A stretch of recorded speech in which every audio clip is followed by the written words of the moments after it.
अस्सलाम वालेकुम। कैसे हैं बच्चों आप सब लोग। बच्चों आज हम पढ़ेंगे तफ़हीम जिसका उन्वान है सब्ज़ी। हम पहले भी कई दफ़ा तफ़हीम कर चुके हैं, अब हम दोबारा ये तफ़हीम करेंगे। तफ़हीम पढ़ने के उसूल आपको पता है कि पहले आपको इबारत गौर से पढ़नी होती है, समझनी होती है, फिर उसके सवालात या खाली जगह जो भी होती हैं फिर हम उसके जवाबात लिखते हैं। अगली स्लाइड पे चलते हैं। अब हम इबारत पढ़ेंगे बच्चों। दादी जान ने सहन में सब्जी के पौधे लगाए। अब्बू ने इसमें खाद और पानी डाला। कुछ दिनों बाद इसमें सब्जी उगी। सब्जी बहुत ताज़ी थी। अम्मी ने जब सब्जी पकाई तो इसे खाने में बहुत मज़ा आया। दादी जान ने सहन में सब्जी के पौधे लगाए। अब्बू ने इसमें खाद और पानी डाला। यानी जब आप कोई पौधा लगाते हैं तो फिर उसकी देखभाल करते हैं, उसमें पानी डालते हैं। कुछ दिनों के बाद इसमें सब्जी उगी। यानी जब पौधे लगाए या बीज डाले तो उसमें कुछ दिनों के बाद क्या होगी, सब्जी उगाई।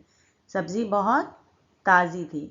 जब हम खुद सब्ज़ी अपने हाथ से लगाते हैं तो वो बहुत ताज़ी होती है और खाने में भी बहुत लजीज होती है। अम्मी ने जब सब्ज़ी पकाई तो इसे खाने में बहुत मज़ा आया। क्योंकि सब्ज़ी ताज़ी थी इसलिए जब वो पकी तो उसे खाने में बहुत मज़ा आया। अब अगली स्लाइड पे चलते हैं हम। बच्चों यहाँ पे कुछ सवालात दिए गए हैं, अब हम इनके जवाबात लिखेंगे। सबसे पहला सवाल है, किसने पौधे लगाए, दादी जान ने या नानी जान ने। बिल्कुल सही, दादी जान ने। अब्बू ने पौधों में क्या डाली, खाद या आरी। हमने पैराग्राफ में क्या पढ़ा था, जी बिल्कुल सही, खाद। सब्जी कैसी थी, ताज़ी या बासी। जी सब्जी जो थी वो ताज़ी थी। अब बच्चों यहाँ पे कुछ सवालात दिए गए हैं, हम पहले पढ़ चुके हैं। एक वीडियो में हमने ज़मीन के ऊपर उगने वाली सब्जियों के नाम पढ़े थे। अब उसी में से सवाल है, ज़मीन के ऊपर उगने वाली चंद सब्जियों के नाम लिखें। वो कौन कौन सी सब्जियां हैं, गोभी, पालक, भिंडी, टमाटर। सवाल नंबर 5 है, ज़मीन के अंदर उगने वाली सब्जियों के नाम लिखें। जी सोचें।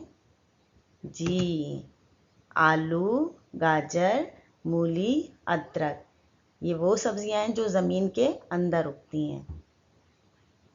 अल्लाह हाफिज़।